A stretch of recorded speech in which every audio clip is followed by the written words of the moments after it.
All right, good morning, y'all. Today is Friday. What? And I haven't done this for a while. I've been reading, I just haven't done the videos. So I'm on Mark 8 now. And yeah, today was good, so hopefully I have enough time to do it. So I've read, well, the verse I liked was 30. And this is what I was saying before about Jesus telling people not to tell who he was or what he had did for them. And I don't get it. So this says, Jesus warned them not to tell anyone about him. And he was talking to the disciples, asking them, excuse me, who they thought he was. And Peter says, you are the Christ. And he says that verse I just read, he said, don't tell anyone about him. That just trips me out. I don't get it. Verse 33, it says, but when Jesus turned and looked at his disciples, he rebuked Peter. Get behind me, Satan, he said. You do not have in mind the things of God, but the things of men. What? How many times is that us? Like, how many times do we have our best interest at heart, or like our children or our spouse or our parents or somebody else or whatever, our friends or whatever? But are we really thinking about what God wants, And that even goes to even something that could be something good, like, helping someone out or giving them money or whatever, It's what we think, like, do we go to God and say, hey, God, what is it you want me to do? I'm guilty, like totally guilty. What? Verse 35 and 37. I love this one. It says, for whoever wants to save his life will lose it, but whoever loses his life for me and for the gospel will save it. Doesn't make sense to people. And this is the part I love. It says, what good is it for a man to gain the whole world, yet profit? Sorry.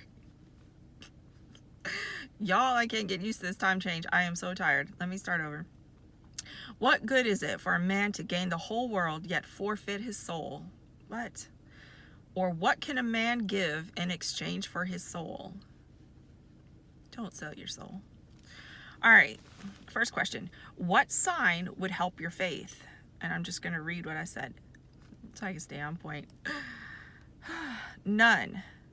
None. I said none. Zip, zilch, zero, none. There is nothing that a sign could do to increase my faith.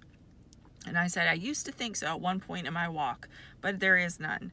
Look at the disciples. They walked side by side with Jesus, God on earth, and still ran away from him when his time came. When they went to get him, to crucify him, they ran away. Okay, they left him. They just skipped town on Jesus. To me, that says we don't believe, They saw several signs. It's not a sign that's going to help our faith. This just tripped me out when this came to me. It's not a sign that is going to help our faith, okay? Like I said, the disciples walked side by side with Jesus, with God on earth. I mean, do you know how many signs and miracles and wonders they saw? And yet, at the time that they came to get him, they dipped on him? What? I mean, really? I mean, we're like him, so I'm not judging. I'm just saying, okay? It's not a sign. I'm going to repeat it again. It's not a sign that's going to help our faith. If you think it is, you're wrong. You're wrong, because think about how many signs, think about how many miracles and wonders that God has shown you, okay? And yet we still doubt God at times. I said it's walking in a relationship continuously with God and keeping our eyes, spiritual eyes, and heart spiritually open to him. And that is so true. And there was something else. It's talking about signs. I said, if Jesus dying isn't enough of a sign, nothing will be. Okay? And I said, plus God gives us things all the time. And for me, like, I love rainbows, because rainbow was the sign that he gave Noah, that was a covenant between him and Noah, saying, hey, I'm not going to flood the earth again, So I love rainbows because to me, it's God saying, hey, I have a covenant with you. Whatever I told you, I'm going to keep my promise. That makes me cry. Sorry. for me, that's it. I said, so God can show me a rainbow when I need it. You know what I'm saying? And I'm like, yes, God, you got my back. Yes, whatever you've promised me, you're going to come through on, you know? But after a little bit of time, it can even be literally, I kid you not, it can be just a day or even a matter of a couple of hours. And then I'm doubting again of what he promised me, you know? So signs aren't going to do it, you know? That's not going to increase our faith. It's that continuous walk, that tight relationship with God that's going to increase our faith, okay? Do you sometimes doubt Jesus's ability to meet your needs? What? I said, not that he can't do it, but will he do it for me? I said, I struggled a lot with this at the end of 2015. I'm trying to fix the camera a little. And when I lost baby girl. And I said, needs are not always financial, because I have a tendency, at least I have, and still do somewhat, of a need as the first one is financial. That's like the first thing that pops in my head. But needs are not always financial. What? That was really good. Sorry. But through everything, he's trying to teach us something and to help us grow. And I said, growing is painful. Maturing and growing is painful. If you think it's not, boy, you just fooling yourself. That's all I'm saying. And it made me think of I have a younger brother, and he used to have what they call growing pains, and it truly is something serious and real. Literally he would be crying sometimes, you know, because it would be so painful and hurtful for him. But I said, you have to ask yourself, do you want this is so good to me. This is something that I have had to learn, like I said, at the end of 2015. That was it for me. Like, I've told you all this before. I was ready to just walk away from God, walk away from the church. Like, I was just sick of life, sick of everything. Like, I was just sick of everything just going wrong, bad, you name it. And I totally mean everything, you know. But this is what I said. You have to ask yourself, do you want a few moments of pain to change and to grow? Or would you rather stay like you are and have no growth and stay in the pain that you are in forever? Okay, the first thing is admitting the pain that you're in. And that doesn't necessarily mean, let's see. I've been doing a lot because, like, for a long time, I've been, like, trying to get to the root, R-O-O-T issue of things in my life. And I was listening to this other pastor yesterday, Michael Todd, I think is his name. He's awesome. What?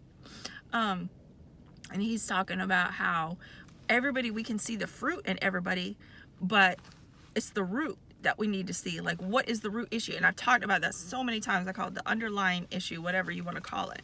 So my thing is you have to figure out what that is first, you know, because it might show out, like the pastor said, you know, in a fruit, like you charge up all your credit cards. I'm just using an example, something I can relate to, I guess. Charge up your credit cards, okay? Well, the issue is not spending money. There's an issue underlying that issue, the root issue. You have to get to the root issue. Otherwise, the fruit issue is never going to be resolved, you know? And it's about God showing you, you know, what that root issue is so he can take care of it for you, you know? So the thing is do you want to be continuously in that pain, that cycle of not ever having enough money because you keep charging things, and this is just an example, or do you want to figure out what that root issue is so you can have God fix that for you, so then the fruit issue is going to be taken care of.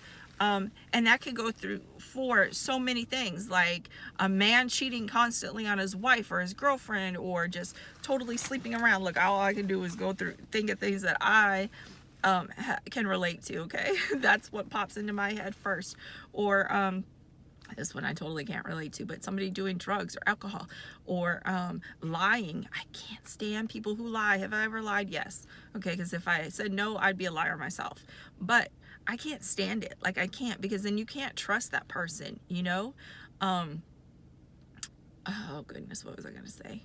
So yeah, we see all these things, and I'm kind of taking from what the pastor said a little bit yesterday. We can see all these things, and I am so guilty, like so guilty of this. Like, you can see the fruit in people. This was so good to me yesterday. You can see the fruit in people, but you know, and it's so easy to sit there and sit back and judge and be like, oh God, he's an alcoholic, oh, he's just sleeping around, you know, or oh, they have to have 1,000 likes, you know. Well, what is the root issue? You can see their fruit, but what is their root issue? How can God use you to maybe help them, you know, figure out what their root issue is, you know? And I can think of someone, I don't know if I can consider them a friend or what. I don't know what to consider this person. And they have an issue. Like, you can see the fruit of it because it's the same issue I had, you know? And to help them get to the root issue, I don't think I can do it, because I don't think that they want to deal with it. You know, they like where they're at right now. So, but it's not my responsibility. It's God's responsibility. And if he chooses to use me to help them, great. But us together, it's probably not a good idea. So I'm thinking God's not going to do that. Yeah. But you know, I like I said, I always judge, you know, people, because it's so easy to judge people in every situation. So I think that I'm really looking at that myself, you know, while I've been dealing the last couple of years with getting to the root issue of a lot of problems in my life.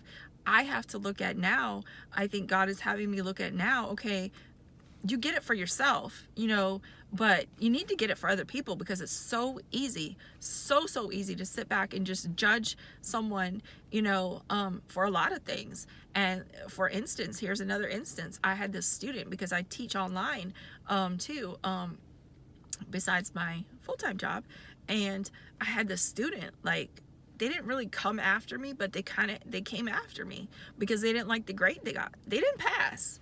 Well, they had the option to appeal the grade. Well, Mary didn't feel like they deserved to pass. They didn't try. They didn't whatever, you know. So this person came after me. Like, they started like stabbing me, like attacking me. Like, well, she didn't do this. She didn't do that.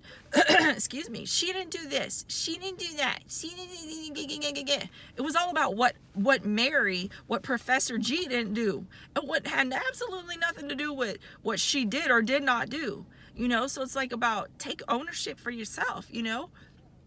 But the thing is I'm seeing the fruit of it, but I need to see the root of it. And at first, like when I first saw what she wrote about me, I was like, are you kidding me? Because I busted my tail to help this person. You know what I'm saying? Like, I was on the phone at 9:30 on a Sunday night, knowing that I get up about 4:35 in the morning, trying to help this person. And you're going to say all this stuff about me? What? Oh my gosh, I was hot. I was mad. What? Because it was a straight up attack. And I had to like calm down. I contacted this person, like I have like a mentor or a helper person, whatever. I contacted her. I said, look, I really need to talk to you about this, because it's a Christian college that I work for. I said, I know I need to walk, you know, in a correct manner and take this in a correct manner, but like, I need someone to talk to, because she's attacking me. And right now my flesh is like, you know, gearing up, flipping out, tripping, whatever you want to call it. So it's all about the root issue. I know what the root issue is apparently she's been getting away with stuff all of her life. So she thinks that if I just do the bare minimum, that person thinks that if I just do the bare minimum, I can get away with it continuously. Well, the buck stops here, baby. That's all I can say. I'm not passing you. It's up to the other person. If they want to do it, fine. And then the last question says, what do you do when you are angry at God? And I said, and truthfully, I pull away from him. That's what I do at first. It depends, I think, upon how mad I am at him. I'm about to run out of time. I knew today was going to be good. It's good for me anyway. But that's generally what I do, is I'll pull away from him. Like back in 2015 at the end, I started pulling away from him. But other times I will tell him, you know, obviously, like, I'm mad at you. I don't get this. I don't get that. And I'll talk to him about it. And then I had to come to the realization, like, he's truly the only one I have. Like, there's people around and all that, but nobody gets me like God gets me. And nobody gets you like God gets you. So I need him, and I can't make it without him. So I can choose to stay continuously mad at him, or I can talk to him about it and let him help me see his way, his point of view, you know, because it's not ours. So today's Friday. I hope y'all have a fabulous Friday. I hope this was really good for y'all, because it was good for me. Peace. Love y'all.